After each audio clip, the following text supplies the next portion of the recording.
자, 오늘 함께 나눠볼 하나님 말씀은 구약성경 열왕기 하 2장을 보겠습니다. 여러분들이 한영 근본역 대역 성경 가지고 계신다면은 606쪽, 607쪽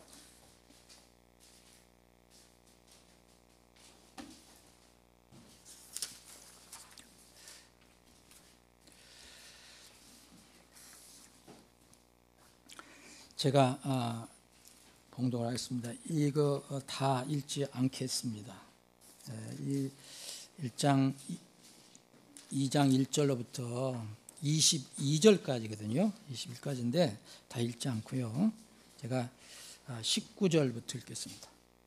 뒷편에 608쪽에 보면 19절부터 읽겠습니다. 그 도시의 사람들이, 이 도시는 앞에 있는 여리고라는 도시입니다. 그 도시의 사람들이 엘리사에게 이르되 원하건대 보소서, 내 주께서 보시는 바와 같이 이 도시의 위치는 좋으나 물이 좋지 못하므로 땅이 열매를 맺지 못하나이다 하더라. 그가 이르되 새 항아리에 소금을 담아 내게로 가져오라 하더라. 이에 그들이 그것을 그에게로 가져오더라. 그가 물들의 근원으로 나아가서, 그가라는 것은 누구지요? 엘리사입니다. 엘리사가 물들의 근원으로 나아가서 소금을 그 안에 던지며 이르되 주가 이같이 말하노라. 내가 이 물들을 고쳤으니 여기에서부터 더 이상 죽음이나 열매 맺지 못하는 땅이 생기지 아니하리라 하셨느니라 하더라. 그렇게 그 물들이 엘리사가 이른 말대로 고쳐져서 이날까지 이르렀더라. 아멘. 아버지 하나님, 오늘도 저희들에게 믿음 주시고 움직일 수 있는 건강 주셔서 하나님 집에 모여 주님을 찬양하고 주님을 예배하며, 이 시간은 또 주님께서 우리에게 공급하시는 생명의 말씀을 서로 나눌 수 있는 기회를 갖게 해주셔서 감사합니다. 이 시간 하나님의 말씀을 저희들이 상고할 때에 주님, 우리 각자의 마음을 주님께 주장해 주셔서 필요한 영의 양식을 듬뿍 받아 먹는 이 시간이 되게 해 주옵소서. 이 말씀을 통해서도 오직 하나님만 영광 받아 주시옵소서. 거룩하신 예수님의 이름으로 기도합나이다. 아멘.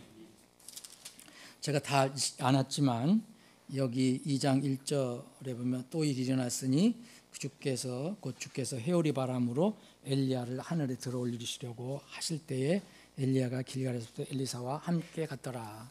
이게 이제 엘리야와 엘리사가 나옵니다. 엘리야와 엘리사 두 예언자는 여러분들이 익히 잘 아신 인물이죠. 뭐 성경을 이렇게 아는 분들, 그리고 기독교인들은 대부분 아는 그런 예언자인데, 이 두 예언자는 이스라엘의 역사에서 매우 중요한 인물입니다. 중요한 역할을 했고요.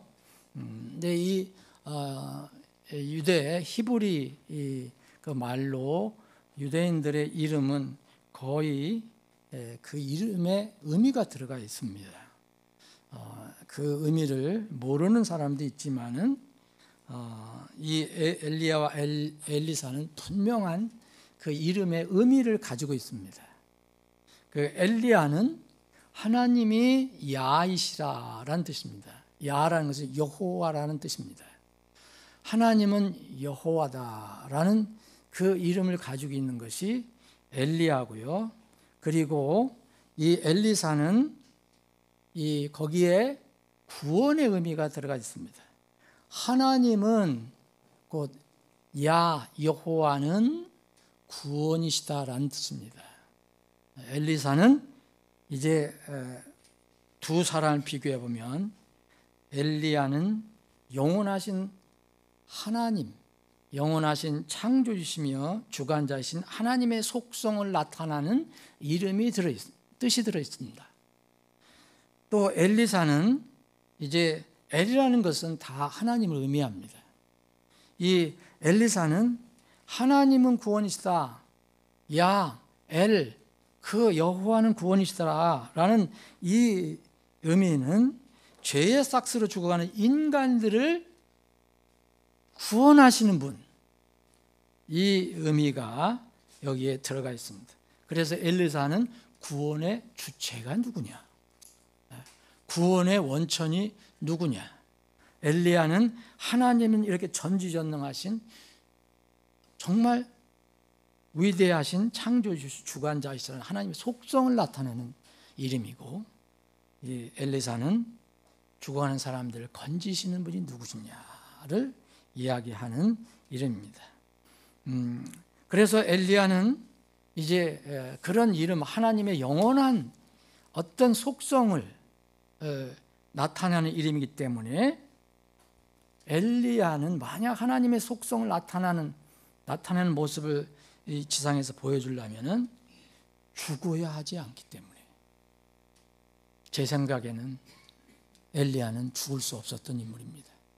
그래서 엘리야는 죽지 않고 산채로 하늘에 들려 올라간 사람입니다. 절대적인 하나님은 영원하신 하나님이거든요. 죽음과는 상관이 없으신 분이에요. 그래서 바로 이 엘리야는 여기서 이제 오늘 본문을 보시면 본문 11절에 보면 이제 이 하늘로 회오리 바람을 타고 올라갑니다. 하나님께서 지금 1절에 우리가 읽은 것처럼 하나님께서 엘리야를 하늘에 들어 올리려고 계획을 세우고 계셨어요. 이게 바로 엘리야입니다. 이에 비해서 그의 후계자, 이제 엘리야가 승천하고 난 뒤에는 그의 후계자 엘리사, 하나님은 사람들의 구원자이시다라는 그 뜻을 가지고 있는 엘리사는 죄로 죽어가는 사람들을 건지시는 하나님 구원주이심을 알려주는 사람이기 때문에 위대한 사람이었어요. 엘리사 위대한 예언자였습니다. 위대한 하나님의 사람이었지만 결국 엘리야와 비교해 봐서 어떤 인간의 속성을 그대로 드러내는 사람이었습니다. 엘리야는 죽지 않고 올라갔지만 엘리사는 그래서 이 땅에서 사역을 하다가 하나님께서 이제 정하신 그날 이제 이 땅에서 죽습니다. 그것도 여러분 위대한 예언자인 이 기적을 많이 행하였던 그 엘리사가 어떻게 죽었느냐. 여러분 열왕기 하 13장을 보시면 죽을 병이 들었다 합니다. 죽을 병이 들었다. 어떤 병인지 병명은 모릅니다. 근데 엘리사는 죽을 병이 들어서 이제 죽게 됩니다. 전형적인 인간의 본질을 드러낸 사람이었어요. 그래서 그를 구원하신 분이 누군가? 이 하나님을 이게 나타내는 이름을 가지고 있었죠. 엘리사는 이제 자기 스승, 자기 선임 엘리야가 하나님의 놀라운 계획으로 그를 공중으로 끌어올려 가셨을 때에 여기는 이제 11절 보면은 불병과 불말들이 나타나서 그 둘을 떼어놨거든요. 엘리사는 절대로 엘리야를 안 떨어지려고 그래요. 여기 앞에 쭉 읽어보시면 여기를 가도 쫓아가려고, 저기를 가도 쫓아가려고, 이 길갈서부터 이 베델, 여리고, 요르단 계속 이 떼치려고 했는데도, 떼놓으려고 해도 스승을 안 떨어집니다. 그런데 이제 하나님께서 계획이 있었잖아요. 그렇게 하면 안 되잖아요. 엘리야는 올라가고 엘리사가 이제 이 사명을 맡아야 되는데, 그래서 엘리야를 이제 하늘로 이렇게 끌어올리실 때 어떻게 뭘 쓰셨느냐. 계속해서 이렇게 둘이 붙어 다니니까 오지 마라. 엘리야가 자기 후계자한테 오지 마라 해도 계속 난 죽기 살기로 가겠습니다 하거든요. 그럴 때 불병과 불말들이 갑자기 나타나서 그들을 떼어놨다고 얘기합니다. 여기 보면 11절에 보면 그리고 나서 떼어진 엘리야는 회오리 바람을 타고 하늘로 올라갔습니다. 그 예언자 엘리야와 후계자 엘리사의 인수인계가 이루어진 겁니다. 이 강권적으로 인수인계가 이루어졌어요. 그것이 바로 열왕기 하의 앞에 시작되는 내용입니다. 여기서부터 시작이 됩니다. 열왕기 하는 엘리야 시대는 그가 승천함으로써 마무리가 됐죠. 이제 그리고 엘리야 시대가 이제 시작이 됩니다. 여기 이 본문 2장 12절에 보면 엘리사가 보고 이제 소리를 질렀잖아요. 뭐 병건 올라갑니다. 회오리 바람이 그 스승을 끌고 올라갑니다. 여기서부터 이제 엘리사의 시대가 시작이 됩니다. 그래서 쭉 그가 죽을 때까지 여기 열왕기하 이때부터는 전부 엘리사가 하나님의 일을 합니다. 그래서 많은 기적을 베풀게 되죠. 엘리야의 마지막 기적은 뭐였느냐 하면은 이 물을 쳐서 자기 옷으로 물을 쳐서 요단강을 건너게 한 거예요. 마르게 한 겁니다. 그게 마지막 기적이에요. 엘리야가 이 한 마지막 기적. 근데 이 엘리사도 자기 스승을 이제 따라서 그 일을 합니다. 여기 본문에 보면 겉옷을 주었다 그랬죠? 13절에 보면 그가 엘리야가 승천하면서 망토를 떨구고 갑니다. 옷을 떨구고 가요. 겉옷을. 이것을 주어가지고 요르단강에 서서 무슨 일을 합니다. 근데 여기 8절에 보시면 엘리야가 마지막 기적이에요. 엘리야가 승천하기 전에 자기의 겉옷을 취하여 그것을 둘둘 말아 물을 치니 물들이 여기저기로 갈라짐으로 그들 두 사람이 마른 땅 위로 갔더라. 자, 철철 넘치는 요르단강을 이 갈라갖고 모세처럼 갈라갖고 거기에 마른 땅으로 걸어갔어요. 이거 기적이죠.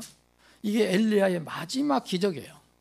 그런데 이 기적을 이제 후계자는 엘리사는 그의 인생의 사역의 첫 기적으로 삼습니다. 자, 보면은 떨어진 겉옷을 가지고 14절 보면 물들을 치며 이르되 엘리야의 주 하나님은 어디 계시나이까 하고 또한 물들을 치니 물들이 여기저기로 갈라지더라.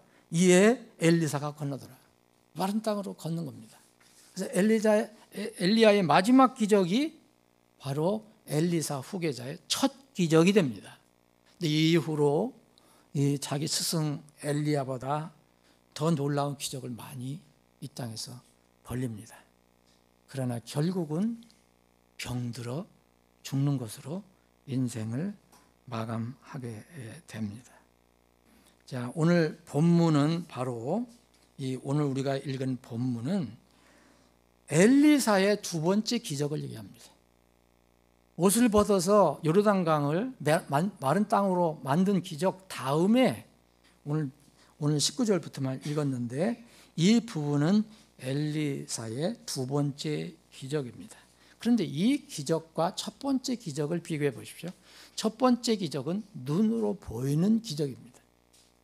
물 갈라지고 맨 땅이 드러나고 옷을 치니까. 근데 이 두 번째 기적은 볼 수 없는 기적입니다.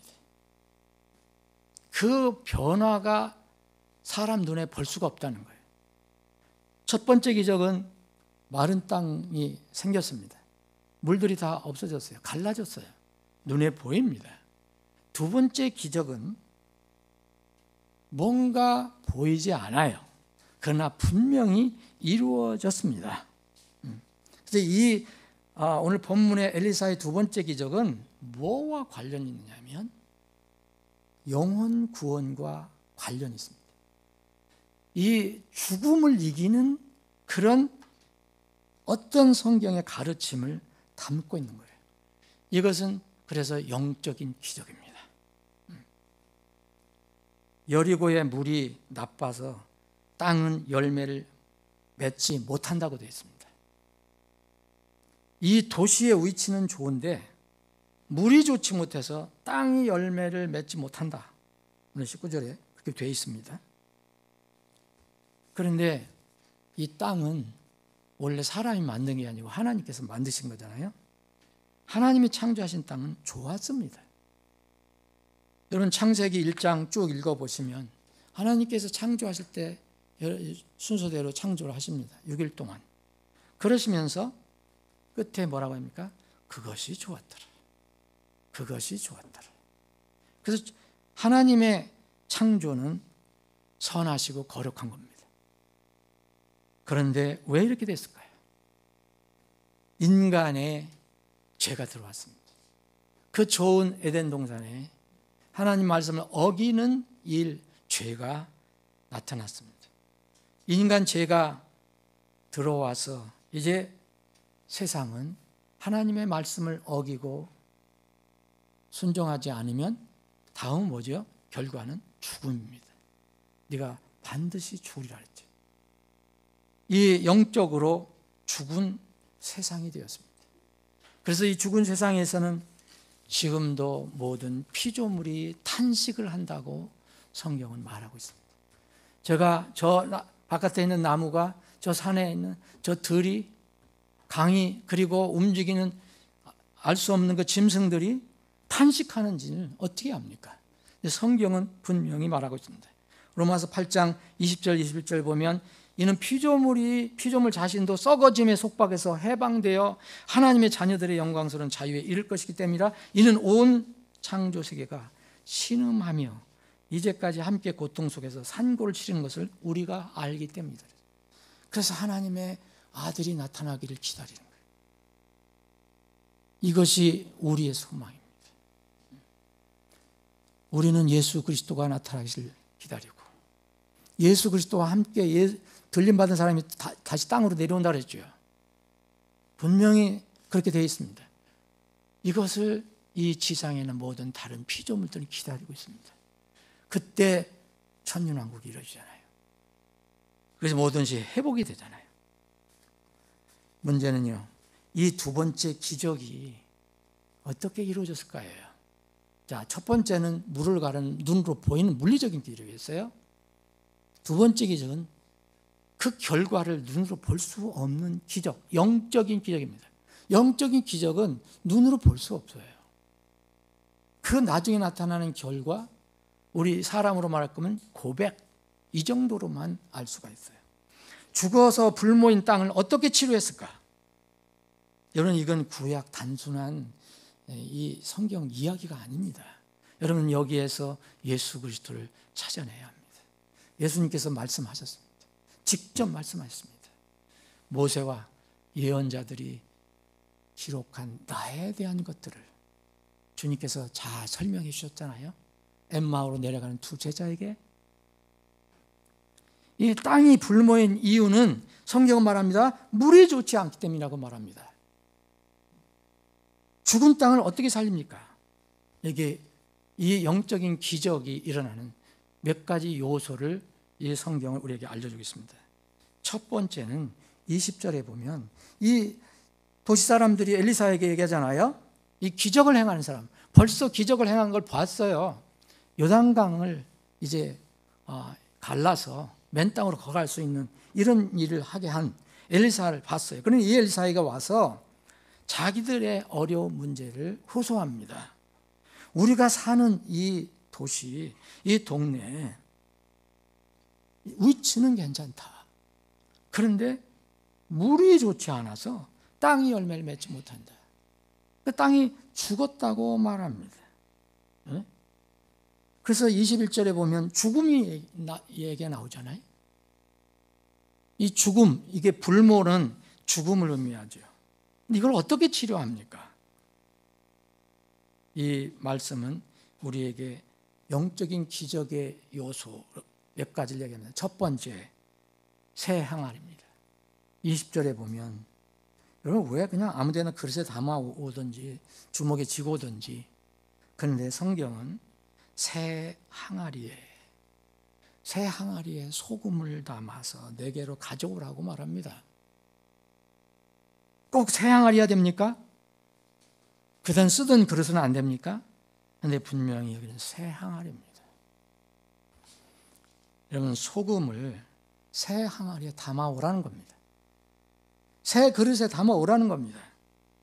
생명의 복음은, 예수님께서 전해주신 생명의 복음은 그 은혜인데 그 은혜는 새 그릇에 담아와야 합니다. 율법의 그릇에 담아올 수가 없습니다. 예수님께서 친히 말씀하신 겁니다. 율법으로 예수님을 공격하는 사람들에게 마태복음 9장에 보면 새 포도음료는 새 부대에 담가오라 그랬습니다. 그렇지 않으면 포도의 부대도 망가지고 새 포도음료도 못 쓰게 된다고 말씀하셨습니다. 새 항아리. 이 새 항아리가 뭔가? 두 번째 소금입니다. 20절 새 항아리에 소금을 담아가지고, 그래서 그 담아가지고 왔습니다. 그들이. 근데 21절에 보면 그 물들의 근원으로 나가서 그 소금을 그 안에 던졌어요. 누가? 엘리사가. 이 소금은 이제 신약을 여러분들 읽어보시고 또 구약에는 레위기 같은 것을 읽어보시면 왜 하나님께서 소금을 이렇게 중요시 여겼나? 이 소금은 부패 방지의 기능이 있습니다. 물론 맛을 유지하는 것도 있어요. 맛은 그 부패 방지하는 기능과 연결이 됩니다. 어찌 부패가 일어나는데 맛이 있겠습니까? 썩어가는데 맛이 있겠습니까? 이 부패 방지와 맛을 유지하는 기능이 있습니다. 그래서 예수님께서도 이 산상수훈에서 그런 말씀합니다. 너희는 땅의 소금이라 그랬어요. 만일 소금이 제맛을 잃으면 무엇으로 그것을 짜게 하려고 그랬어요. 그 외에는 아무것도 쓸모가 없어서 다만 버려서 사람들의 발에 짓밟힐 뿐이다. 부패와 죽음을 막는 것은, 사람의 영혼의 부패와 죽음을 막는 것은 딱 하나밖에 없습니다. 하나님의 은혜의 복음입니다. 이것은 불변해야 됩니다. 변해서는 안 됩니다. 은혜의 복음이, 처음에 은혜의 복음이 나중에 구약에는 이렇고 신약에 이렇고 나중에 이렇고 그러면 시대마다 바뀌면 안 됩니다. 이건 불변입니다. 그리고 신실해야 합니다. 이 신실하다는 것은 변하지 않는다는 거죠. 일관되다는 거죠. 한결같다는 거죠. 그리고 진리를 상징합니다. 소금은. 그래서 부패 방지, 만유지, 불변, 신실, 진리의 상징이 소금입니다. 예수님이 그렇게 표현됐습니다. 히브리서 13장 8절에 보면 예수 그리스도는 어제나 오늘이나 영원토록 동일하시니라. 이게 바로 소금의 성격을 얘기합니다. 요한계시록 19장 11절에 보면 우리가 그렇게 기다리는 예수님이 오실 때 성경은 이미 이렇게 이야기하고 있습니다. 내가 하늘이 열린 것을 보았는데 곧 흰말 하나를 바라보니라. 그 위에 앉으신 분은 신실하시니 참되시니다. 그분은 신실하신 참되십니다. 진리, 신실은 충성, 신실, 변함없음. 참되신 것은 진리를 말하죠. 신실하시니 참되시니라 불리고 그분께서는 의로 심판하시며 전쟁을 하시느니라 나와 있습니다.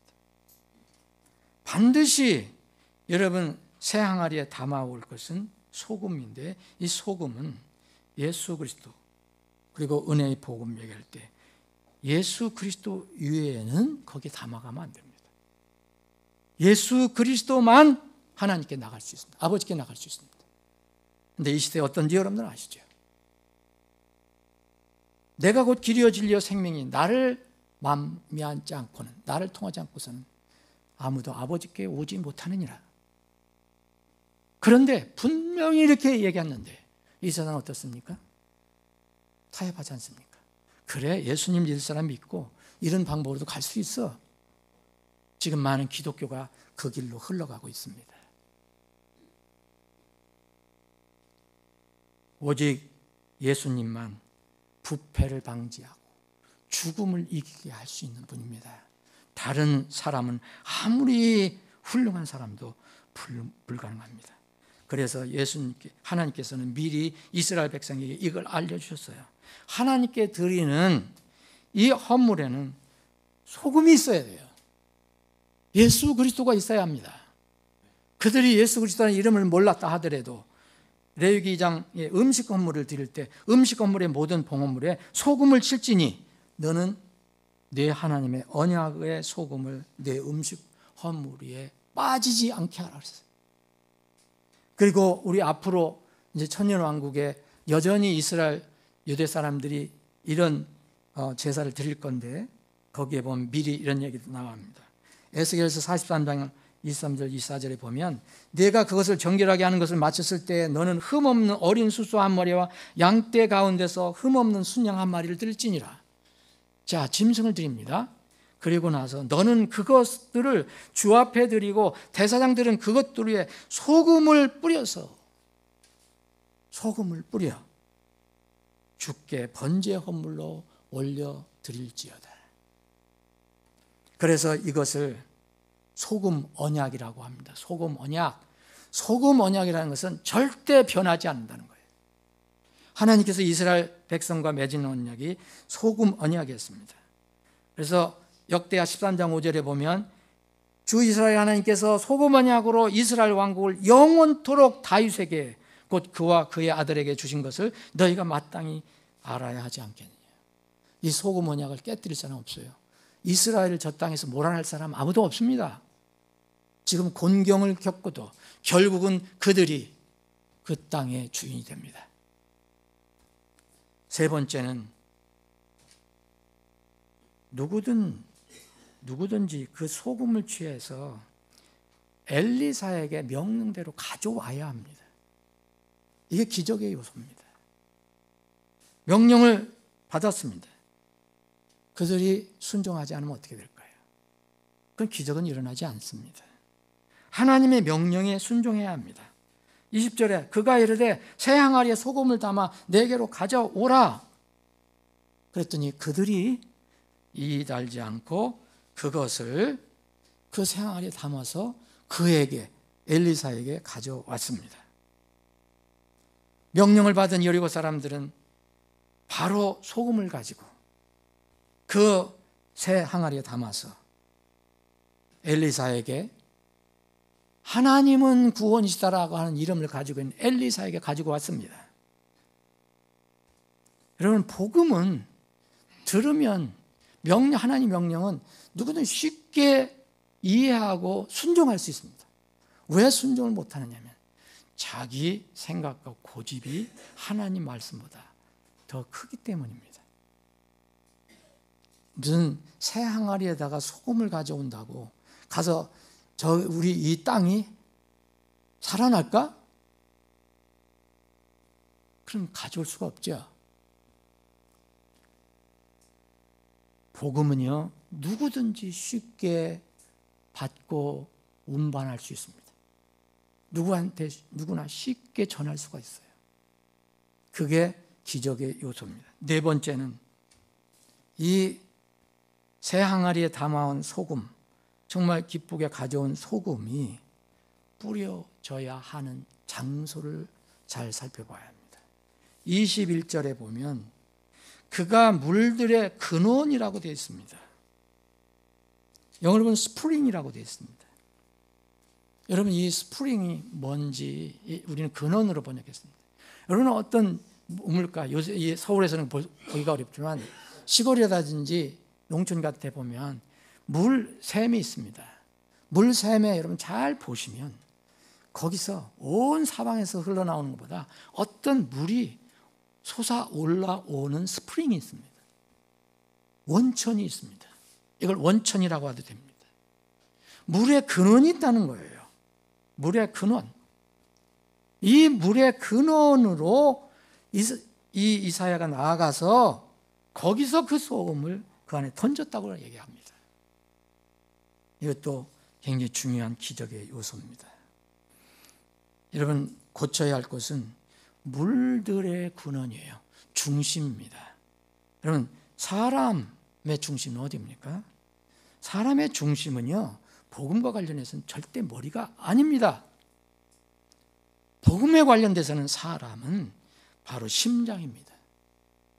하트라고 하는 것입니다. 이게 중심입니다. 근원입니다. 이 복음이 생명이 되기 위해서는 물의 근원인 심장. 여러분, 우리 여기서는 물이 있어야 살잖아요. 우리는 피 없이는 못 삽니다. 피가 어디서부터 돌기 시작하죠? 심장에서 돌기 시작합니다. 심장이 시작점입니다. 근원입니다. 여기를 치료해야 합니다. 그래서 이사야는 바로 흩뿌린 게 아니고 물들의 근원, 그 심장, 솟아나는 곳에 그 소금을 던졌다고 말하고 있습니다. 이것이 사람의 마음입니다. 머리가 아닙니다. 지식은 필요합니다.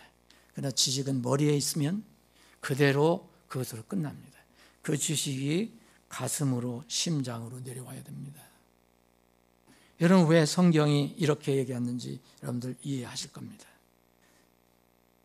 로마서 10장 9절 10절에 보면 곧 내가 만일 내 입으로 주 예수님을 시인하고 입은 머리에 달려 있습니다. 하나님께서 그분을 죽은 자들로부터 일으키신 것을 내 마음속으로 믿으면, 내 심장으로 믿으면, 내 머리의 지식으로 믿는 것이 아니고 내 마음속으로 믿으면 내가 구원을 받으리라는 것이라. 이는 사람이 마음으로 믿어 의에 이르고 입으로 시인하여 구원에 이르기 때문이라 그랬습니다. 우리는 사람의 구원력을 판단할 때는 우선 고백을 듣습니다. 고백을 분명히 들어야 합니다. 이걸 신앙 고백을 합니다. 그러나 그 고백은 머리에서 입으로 나온 게 아닙니다. 그 고백은 마음으로부터 입으로 나온 것이어야 됩니다. 사람이 마음으로 믿는 것이 먼저입니다. 그래서 의에 이르렀다고 했습니다. 의에 이른 사람이 구원을 받은 사람입니다. 어떻게 우리가 입으로 얘기하는 걸 가지고 구원에 이르렀답니까? 우리는 그것을 통해서밖에 판단할 수가 없습니다. 그래서 입으로 고백하면 구원을 받은 사람이구나 인정을 하게 되는 거예요. 그러나 그 사람 마음에 먼저 의가 있어야 합니다. 마음으로 믿어 의에 이르렀다고 했습니다.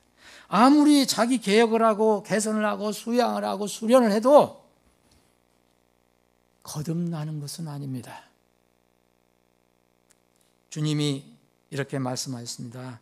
육에서 난 것은 육이요 니고데모에게 아직도 육과 영을 구분하지 못하는, 너 다시 태어나야 한다, 두 번 태어나야 한다, 거듭나야 한다라고 하니까 도대체 그렇게 훌륭한 사람도, 성경 박사인 니고데모도 이게 무슨 뜻인지 모르니까 어떻게 내가 어머니 뱃속에 들어갔다가 두 번째 태어납니까? 라고 물었을 때 주님은 설명해 주셨잖아요. 한 번 물에서 나고 또 성령에게 나아야 한다. 그래야 그 사람이 하늘을 볼 수도 있고 들어갈 수도 있다. 바로 이것이 복음이 이루어지는 곳, 복음이 의로 변하는 그 곳을 말합니다. 그것은 아무도 볼 수가 없습니다. 이사야가 오늘 이렇게 두 번째 기적을 베푸는 것은 그 결과는 눈에 보여서 나타나는 것이 아닙니다. 그 땅이, 죽은 땅이 산 땅, 불모가 열매를 잘 맺는 땅이 됐다는 것을 어떻게 알 수 있습니까? 나중에 이제 다음에 뭐가 열매를 맺을 때 그때 비로소 알 수 있겠죠. 그러나 그 순간은 아무도 모릅니다. 하나님께서만 선언하셨습니다. 여러분, 마태복음에 보면 누가복음에도 나오는데 부정한 한 영이 어떤 사람의 집에 들어갔어요. 그래서 거기 잘 집에 들어가서 잘 살다가 마실을 갔어요. 마실이라는 말은 없어요, 성경에. 나가서 돌아다니다가 다시 집에 들어가려고 보니까 그 집에 들어가려고 보니까 그 사람이 득도를 했는지 수련을 했는지 마음이 많이 정리가 된 거예요. 깨끗해졌어요. 그랬더니 마귀하고는 잘 안 어울리잖아요. 그래서 이 악한 영이 뭐라 했냐면, 야, 이 집이 많이 깨끗해졌다. 그러면서 그래도 자기 집이라고 이야기합니다. 이거 내 집이 아니네, 그 얘기하냐. 이제 다른 영들을 더 데리고 옵니다. 자기보다 더 사악한 7영을 데리고 들어가서 뭐라냐, 이건 내 집이다 그랬어요. 이 뜻을 여러분들 아십니까? 거듭남이라는 것은 이런 겁니다. 아무리 사람이 아무리 노력해도 거듭나는 건 아닙니다. 거듭나는 것은 하늘로부터 오는 것입니다. 다시 태어나는 겁니다. 물로 태어난 다음에 성령으로 태어나는 겁니다. 하나님 말씀을 통해서 그래서 거듭나야 하는 겁니다.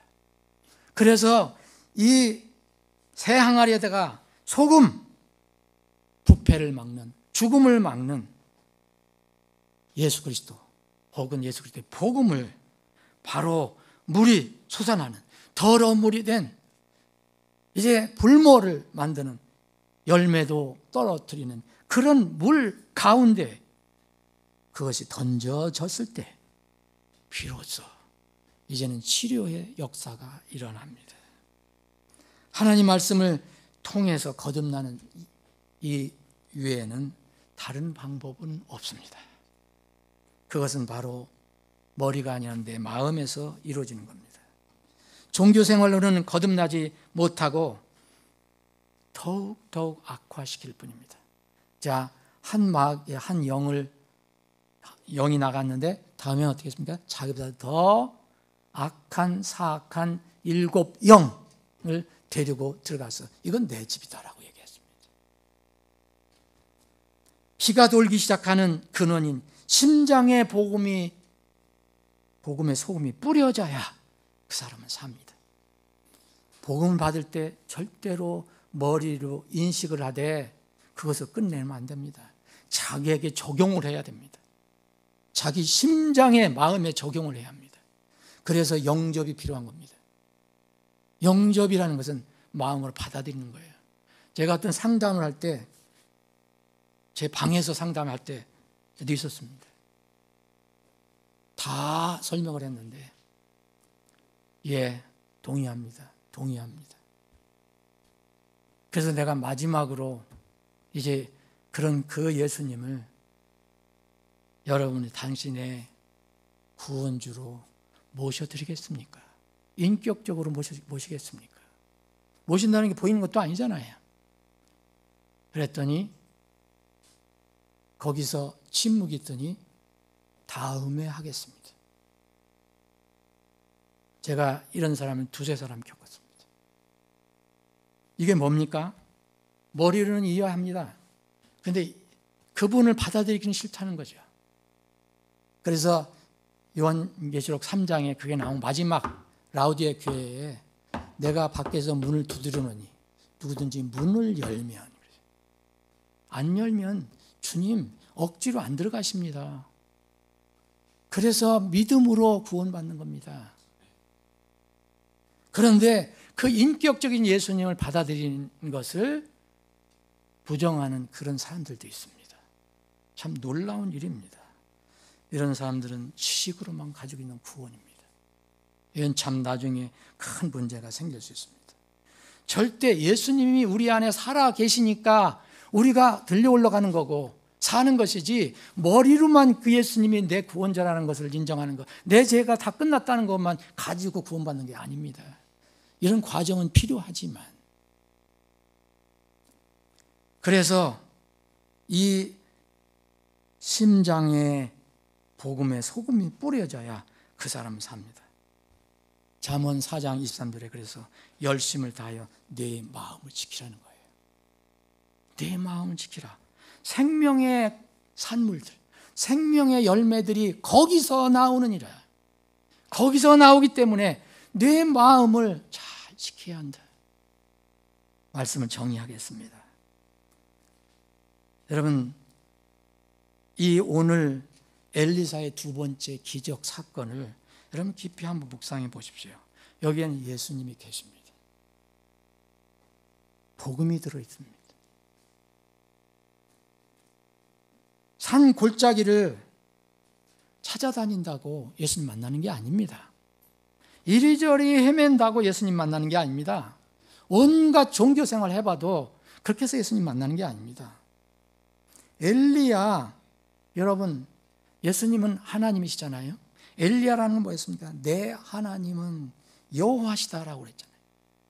그런데 이 엘리야는 여러분 어디 가서 찾을 수 있겠습니까? 하나님을? 이 제자들은요, 엘리야가 승천했을 때 어떻게 했습니까? 여러분, 승천했어요. 승천했더니 그걸 본 제자들이 여기 오늘 본문 2장 15절에 여리고에서 바라보던 예언자들의 아들들이 그를 보며 이르기를 엘리야 영이 엘리사 후에 머무른다 하더라. 그들이 가서 그를 맞이하여 그 앞에 땅에 엎드리더라. 그래서 엘리사 앞에 무릎을 꿇은 거예요. 이제 당신이 우리의 지도자다, 이런 뜻이겠죠. 그런데 16절에 보면 또 그들이 그에게 이르되 이제 보소서 당신의 종들에게 강한 자 50명이 있사오니 원하건대, 엘리사에게 얘기하는 겁니다. 그들이 가서 당신의 주인을 찾게 하소서. 주인 누구죠? 엘리야. 혹시 주의 영이 그를 들어다가 어느 산에나 어느 골짜기에 던지셨을까 염려나이다. 올라갔는데 나중에 그냥 또 어디에 떨궜는지도 모르겠다. 그러니까 당신 스승을 차지할 거 아니냐. 그래서 이 엘리사가 이야기합니다. 그거 그렇게 하지 마라. 그거 헛수고다. 그런데 하도 그들이 강요하니까, 부끄럽게 하니까 그럼 가봐라. 찾아보라. 그들이 50명을 보내갖고 장정 보냈겠죠. 어떻게 찾았습니까? 3일 동안 찾았어요. 3일 찾았는데 발견하지 못했어요. 이게 종교입니다, 여러분. 하나님은 그렇게 해서 찾는 게 아니에요. 이미 그분은 보이지 않아요. 이미 또 예수님은 승천에 계십니다. 예수님 어디가 찾을 겁니까? 엘리야가 바로 그 믿음을 이 땅에서, 엘리야가 가지고 있던 그 믿음을 이 땅에서 찾아 소유하면, 하나님께서 주신 그 믿음을 우리가 찾아 소유하면 하나님께 정하신 때에 우리는 찾지 않아도 그가 우리를 끌어올려서 그분을 만나게 하실 겁니다. 그것이 휴거입니다. 애를 쓰고 흰 옷 입고 밤을 새우고 춤을 춘다고 해서 올라가는 게 아닙니다. 또 물 근원이 소금 복음으로 치료되면 좋은 물이 땅을 골고루 적셔서 온 땅이 회복되어 다시는 죽음이나 열매가 떨어지지 않습니다. 죽음은 해결됐습니다. 불모는 해결됐어요. 열매를 많이 맺고 적게 차이는 있겠지만 이것이 휴거가 일어나기 전에 우리의 삶이 되어야 합니다. 우리는 절대 죽음과는 상관없습니다. 여러분 진정으로 구원을 받으셨다면 죽음은 상관이 없습니다. 사실 열매를 적게 맺느냐 많이 맺느냐의 차원이지만 불모는 없어요. 어떻게 불모가 될 수 있습니까? 불모, 아무것도 나지 않는다는 거. 입만 가지고 고백하는 것 갖고는 안 되죠. 예수 그리스도의 생명의 복음이 죽은 영혼에 부어지면요, 죽은 문제가 해결되잖아요. 그리고 삶 속에서 튼튼한 삶의 열매를 맺을 수 있습니다. 요한복음 15장 5절에 나는 포도나무요 너희는 가지니라. 그가 내 안에 거하고 내가 그의 안에 거하는 바로 그 사람은, 여기서 말씀하셨어요. 예수님께서 그 사람 안에 거한다 그랬어요. 예수님을 받아들이지 않은 사람들이 예수님이 거하나요? 예수님을 받아들이지 않은 사람은 예수님 강제로 들어가지 않는다니까요. 그 안에 거하는 바로 그 사람은 열매를 많이 맺나니 이는 너희가 나 없이는 아무것도 할 수 없기 때문이다. 예수님이 없으면 아무것도 할 수 없어요. 불모입니다. 근데 예수님이 있으면 이제 불모는 아닙니다. 열매가 나옵니다. 이렇게 예수 그리스도로 인해서 완성된 구속사역 이후로는 은혜로 누구든지 자유롭게 원하는 사람은 그 고쳐진 물을 마실 수 있게 됩니다. 엘리사가 새 항아리에 소금을 가지고 와서 그 물들의 근원에 던졌을 때 그 물은 치유되고 땅도 살아났습니다. 이후로는 어떻게 됐습니까? 22절에 보면 그렇게 그 물들이 엘리사가 이런 말들로 고쳐져서 이날까지 이르렀더라. 우리는 지금 누구든지 예수 그리스도, 하나님은 구원이시다라는 이름을 가진 엘리사. 여러분, 예수님 이름이 영어로는 지저스예요. 우리는 예수, 히브리 말로는 예수아입니다. 이 말이 다 같다는 거 여러분 아시죠? 다 구원이라는 뜻이에요. 하나님은 구원이시다라는 뜻입니다. 예수가 바로 그런 뜻입니다. 이 엘리사가 가지고 있었던 이름, 이 은혜의 복음이 썩은 물에, 죽은 물에 떨어지면 그 땅은 살아납니다. 심장에 떨어지면 다 살아나게 됐습니다. 이제 하나님 말씀을 여러분들 나 자신에게 적용해 보십시오. 여러분들은 생명의 근원인 마음, 심장, 가슴, 하트에 복음의 소금으로 이 복음이 뿌려져서 치료된 적이 있습니까? 여러분들 스스로 물어보십시오. 아직 마음의 죄 문제를 해결하지 못한 분들은, 그런 분들이 있다면 새 항아리에 율법 아닙니다.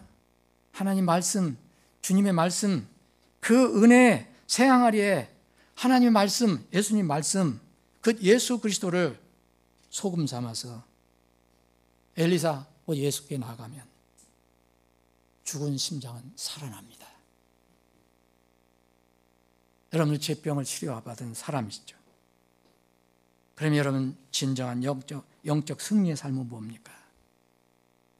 여러분들이 구원받고 나서 영적으로 승리하는 삶은 뭡니까? 스승인 엘리야의 옷자락으로 물을 쳐서 가르는 기적이 아닙니다. 여기에 몰두하지 마십시오. 눈으로 보는 기적에 마음 두지 마십시오. 영혼을 치료하고 죽음을 몰아내는, 그래서 열매를 튼튼히 맺게 하는 소금을 그 근원에 던지는 삶이 우리의 삶이 되어야 합니다. 이 열매는 그 땅이 살아나는지, 그 심장이 살아나는지, 물들이 치료되는지 금방 모릅니다. 영적인 기적이기 때문에. 이 시대의 예언자는 엘리사와 같이 죽은 땅에 사는 죽은 사람들의 심장에 복음의 소금을 뿌려주는 사람들입니다. 모두 이 세상, 이 나쁜 땅에서 죄병으로 죽어가는 사람들에게 치료의 복음을 전하는 여러분들, 제가 모두 이러한 전도자가 되시기를 주님의 이름으로 축원합니다. 기도합니다.